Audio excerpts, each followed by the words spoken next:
Welcome back. The markets just opened, now down 1,642 points. Wow. I want to bring in MSNBC anchor David Gura. He's on the floor of the New York Stock Exchange. Also joining us, anchor of CNBC's Squawk Box and founder of the New York Times Deal Book, Andrew Ross Sorkin, and Jason Furman, former chair of the White House Council of Economic Advisors and now a professor at Harvard University.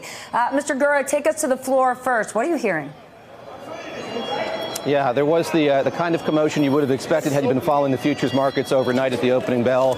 We are still about half percentage point away from that threshold at which the S&P would hit one of those circuit breakers, halting trading for about 15 minutes' time. But it has been, as I alluded to, there are rocky nights since the president gave that speech in the Oval Office, as you know, Steph. Short on specifics and a lot of questions about what he was targeting in that speech, focusing here on these travel bans. And as I'm sure you noted, there were so many corrections and emendations that came after he delivered that speech. That certainly gave investors a lot of pause.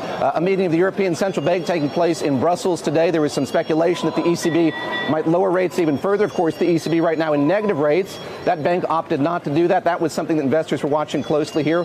What they did is make loans more widely available at a cheaper rate, something we saw the Bank of England do earlier this week. And it sort of brings to mind what we've seen in England, what people have wanted here in the United States. That is closer coordination between the central bank and the federal government. Of course, the history of the president and the man he picked to be his Federal Reserve chair has indicated that we haven't seen that sort of coming together that we've seen in these other central banks. Steph? Okay, but Andrew Ross Sorkin, this isn't about fiscal policy.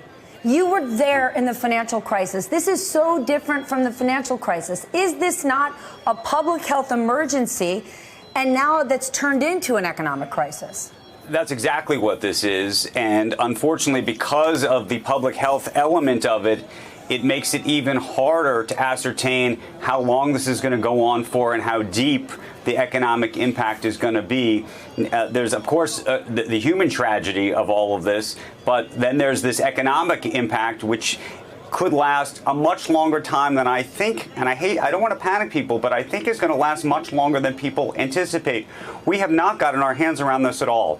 The testing issue, which is clearly at this very moment the most critical issue, we have no idea about. And so, we still have people on airplanes in this country. It's possible in a week or two that it would not surprise me if there were additional travel bans. It would not surprise me if there were additional closures of things. We saw the NBA close, but think about that and the domino effect of it. And then the question is this something that goes on for a month? Does it go on for 2 months? Does it go on for 3 months? Do we get a vaccine? I think that's probably a year, if not more, out. Do we find an antiviral drug that at least mitigates the symptoms? I think that's probably closer. We're seeing some of that in South Korea. But I think that's what people are trying to measure today in terms of what it means to the real economy and therefore the stock market. Then, Andrew, I want you to clarify this for us, because when Dow futures tanked last night, we heard some people say, well, I guess investors don't really like the economic ideas the president has. They don't think the fiscal policy is going to work.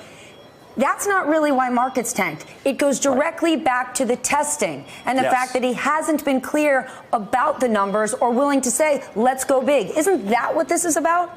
This is exactly about the fact that people have no confidence at this very moment that we have our hands around this medical emergency. And we have leadership in Washington that has been unwilling thus far to level with the American people about the true risks and dangers and to take the true steps that would have been necessary. We're already behind all of this at this point. And the question is, what can we do to get ahead of it? The only economic thing I can see us do right now that will change behavior is to put in place